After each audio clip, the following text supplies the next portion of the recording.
오늘은 주 안에 사는 자의 권능이라는 제목으로 하나님의 말씀을 선포하겠습니다. 사랑하는 성도님들, 성도란 무엇일까요? 여러 가지로 이야기를 할 수 있겠지만 핵심만 말하자면 하나님의 살아계심을 믿고 오직 주님께 붙들려서 살아가고자 하는 사람들을 가리켜서 우리는 하나님의 구별된 거룩한 백성, 성도라고 이름 붙입니다. 오늘 본문 첫 절 말씀인 1절 말씀은 이 성도의 정체성을 시적으로 굉장히 아름답게 표현하고 있는 본문인데요. 다 함께 1절 말씀을 다시 봉독하겠습니다. 지존자의 은밀한 곳에 거주하며 전능자의 그늘 아래에 사는 자여. 이것입니다. 오늘 시편 기자는 바로 이 사람들, 주 안에서 살아가고자 하는 거룩한 성도가 어떤 능력을 가지게 되는가를 이야기하고 있는 것입니다. 오늘 말씀을 믿음으로 받으시는 모든 성도님들의 하루가 믿음대로 이루어지는 능력의 하루 되시기를 주님의 이름으로 축원합니다. 주 안에 사는 자의 권능. 첫 번째, 하나님의 눈동자 같은 보호하심 가운데 놓이게 된다는 것입니다. 눈동자와 같은 보호하심입니다. 2절부터 12절까지 긴 내용을 통해서 시편 기자가 강조하고 싶은 것은 하나님께 붙들려 살아가는 자를 주님이 어떻게 보호하시는가를 계속해서 강조해서 설명을 하고 있는 것입니다. 먼저 3절 말씀을 보시면 사냥꾼의 올무와 전염병에서 건지시겠다 하십니다. 이것은 성도를 육체적으로 위협하는 모든 것에서 하나님이 보호하시겠다라는 것입니다. 이어서 4절 말씀을 보면 어떻게 표현하고 있죠? 방패와 손방패가 되신다 라고 하십니다. 이것은 영육간에 지키시겠다는 약속이고, 방패를 2번이나 말씀하신 것은 철저하고 온전하게 내가 보호하겠다라는 것입니다. 7절 말씀을 보면 또 어떻죠? 어떤 엄청난 큰 재앙이 옆에서 일어나도 당신의 자녀를 그곳에서 보호하시겠다라고 약속하십니다. 11절을 보면 심지어 당신의 천사들까지 동원해서 주님의 자녀를 지키겠다 약속하십니다. 이렇게 시편 기자가 연속해서 이야기를 하면서 강조하고자 하는 것은 무엇입니까? 주님의 곁에 붙어 사는 자는 주께서 보호하시고 세상 그 무엇도 침범할 수 없다는 것입니다. 욥기를 보면 사단이 욥을 칠 때 하나님의 허락 없이는 건들지 못하는 것입니다. 성도를. 사랑하는 성도님들, 오늘 주께 붙어 있는 성도는 주님의 전신갑주로 보호받습니다. 그런데 사실 우리의 현실에서의 실제 문제는 무엇이죠? 우리가 의문을 가지는 것은 무엇입니까? 우리 삶의 실제 속에서는 그렇지 않아 보일 때가 있다는 것이죠. 하나님의 보호하심이 느껴지지 않을 때가 있다는 것이 의문일 때가 있다는 것이죠. 간절히 기도하고 내가 주님 안에서 살아가겠다 그렇게 붙들었는데 어려움이 사라지지 않고 고난이 사라지지 않고 오히려 더할 때도 있다는 것입니다. 이것을 우리가 어떻게 받아들여야 하냐는 것이죠.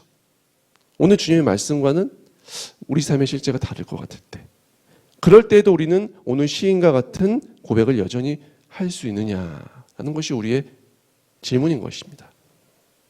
시편 23편 4절 말씀을 보시면 하나님과 함께 했지만 수없는 고난을 만났던 다윗이 고난의 끝에 이렇게 고백을 하고 있는데요. 제가 읽어드리겠습니다. 내가 사망의 음침한 골짜기로 다닐지라도 해를 두려워하지 않을 것은 주께서 나와 함께 하심이라. 주의 지팡이와 막대기가 나를 안위하시느니라. 하시나이다. 자, 이 말씀에서 우리가 먼저 깨달아야 할 것은 무엇입니까? 무엇을 알 수 있습니까? 거룩한 성도도 주 안에서 살아가고자 하는 사람도 사망의 음침한 골짜기를 만날 때가 있다는 것입니다. 그러니까 이 얘기를 하는 것이죠, 다윗이.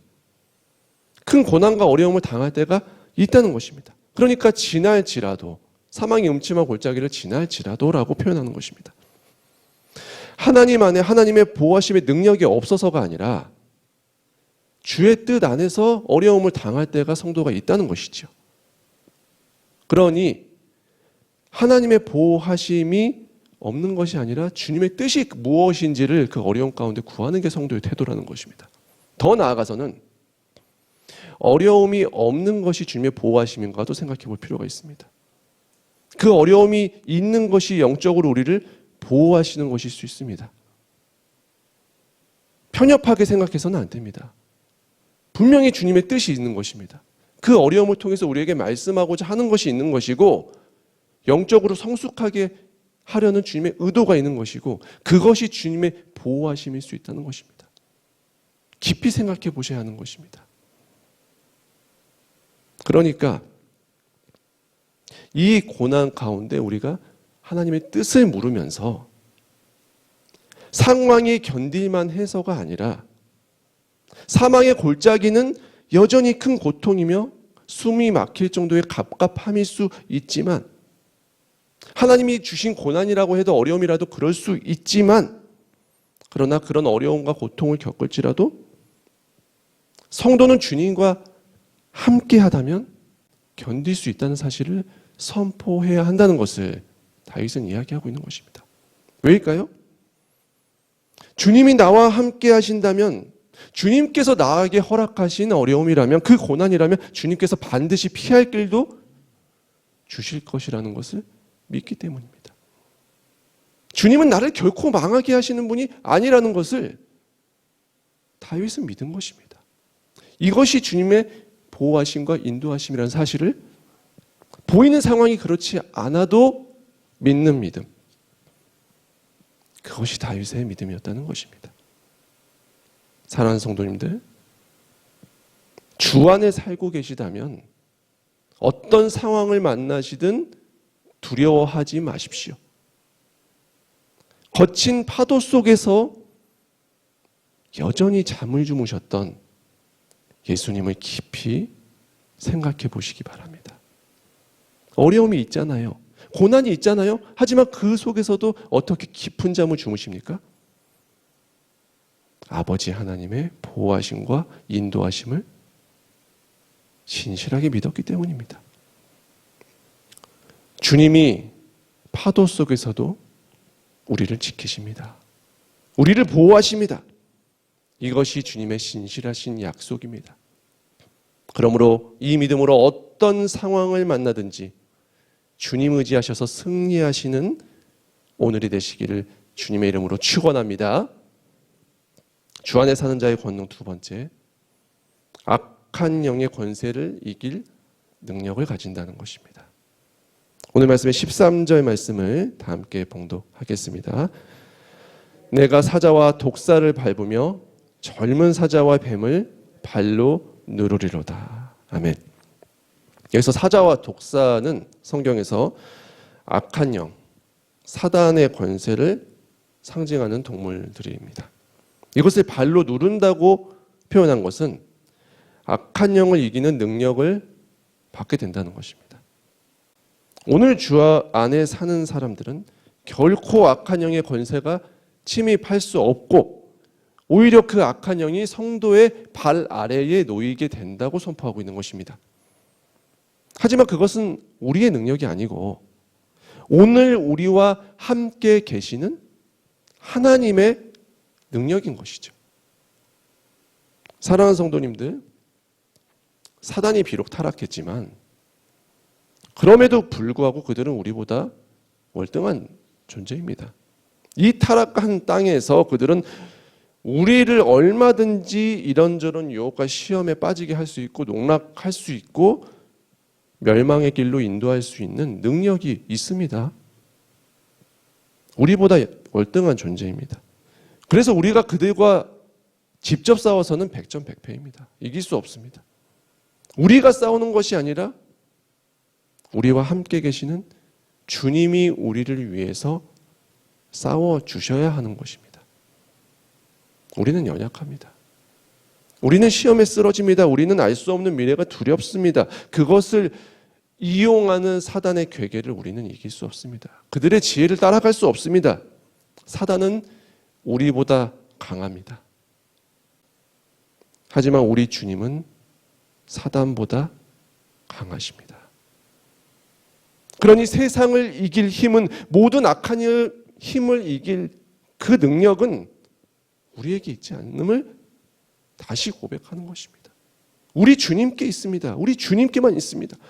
그러므로 주님이 우리와 함께 하시면 오늘 우리는 이기는 것이고, 주님이 우리를 떠나시면 오늘 우리는 지는 것입니다. 이것을 철저하게 인정하는 것입니다. 오늘 주님께 꼭 붙어 계셔서 오늘도 우리를 우는 사자처럼 덮쳐오려고 하는 그 모든 악한 영을 맞이하실 때 주님의 이름으로 승리하시고 능력으로 살아가시는 복된 하루 되시기를 주님의 이름으로 축원합니다. 주 안에 사는 자의 권능, 마지막 세 번째, 주 안에 사는 자의 강구는 응답을 받습니다. 이것이 마지막 능력입니다. 15절 말씀을 다 함께 봉독하겠습니다. 그가 내게 간구하리니 내가 그에게 응답하리라. 그들이 환난당할 때에 내가 그와 함께하여 그를 건지고 영화롭게 하리라. 아멘. 주님은 성도의 기도에 반드시 응답하십니다. 그런데 오늘 말씀을 보면 조건이 있는 것이죠. 주님께 꼭 붙어 살아가는 자의 간구를 들으신다는 것입니다.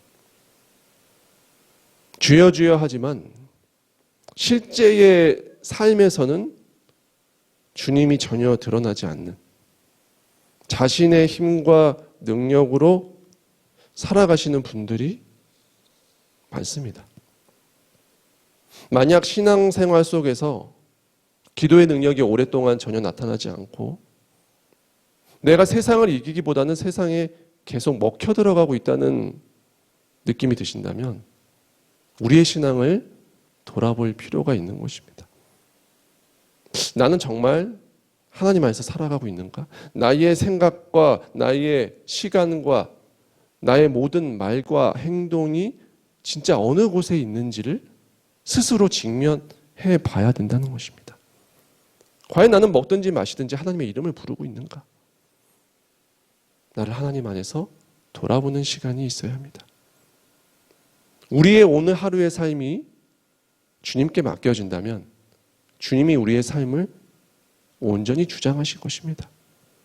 하지만 내 삶을 여전히 내가 다 컨트롤하려고 한다면 여전히 하나님이 개입하실 자리는 없을 것입니다.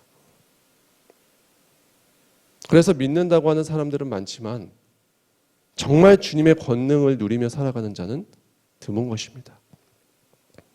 오늘 주님의 응답의 약속은, 이 세 가지 약속은 누구에게 임하고 있습니까? 날마다 주님의 곁에서 살아가고자 하는 자에게 임한다는 것입니다.